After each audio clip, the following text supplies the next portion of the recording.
Charles, she is in there crying. She's afraid you're gonna fire her. I've got 75 people out there whose jobs I suddenly can't guarantee because of her carelessness. This is not like you, to be so angry before you know the facts. Well, you're right.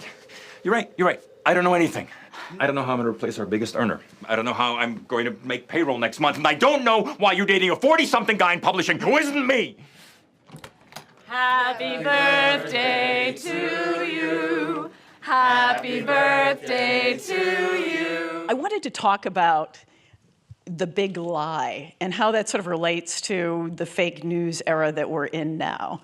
So let's talk about the season opener, the big lie, and maybe some of the political commentary that's happening underneath.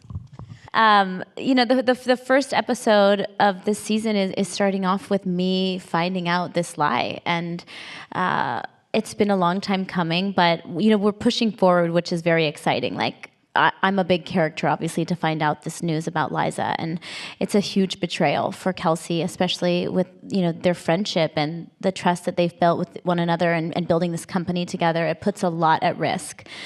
So she has big hurdles to get through in understanding why Liza would do something like this, and it made the season really interesting. It's been remarkable how much the world changed between the seasons of our show. So there was a seismic election. What's that? Seismic election between season 3 and 4, and a seismic shift in the women's movement with Me Too between 4 and 5. And so every time that we've come back from a season, we really greet each other in a new world. And it's been remarkable how elegant, how deft, how accomplished the writers are at weaving those very serious events into a romantic comedy. And whenever we get a script, we always go, damn. The show is, based on this lie that Liza tells, and so having a conversation about the value of truth is well within the confines of what our show is about. But it also just happened to be, they had this sort of Kellyanne Conway character that the mighty Kristen Chenoweth played in season 4. In a heartbreaking way. It really happened to tie into what was going on in the country and the conversation we were all having about the importance of facts. Right around the time we came back for 4, the Time magazine cover was "Is Truth Dead?" And I was like, oh wow, it's about younger. Look. You guys also deal with something that the publishing world is grappling with, this notion of ageism. We have at least 4 separate publishing companies that are millennial It's only news. the publishing world. In Hollywood, we don't have that. Oh, no, that's true.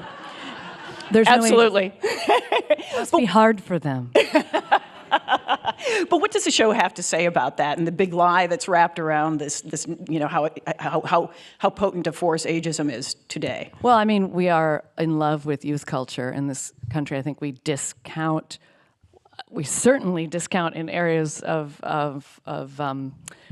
this particular administration experience, and so I think it's a really interesting subject matter, which I think is why Darren thought this would be an interesting show to talk about that. And it permeates every aspect of people's lives.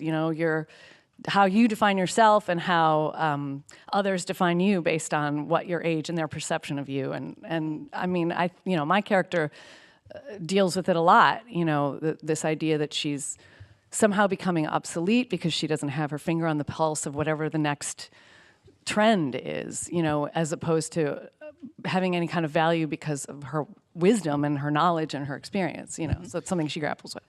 I also think it's great that in the press, in the media, people make these sweeping statements about millennials. This enormous group of people that all have 3 characteristics that we can define them by, and it's a group of individuals. And I love the fact that on the show there is a millennial who just works hard, and that is a fantastic thing, and who is simply a real force, and that there is an alternate way to present that generation. For Kelsey, she has really good ideas, and she is a fighter and a go-getter. And constantly, as great as Charles is with her, he second guesses her all the time because of her kind of quick to decide, or her getting caught up in like a Twitter movement or something.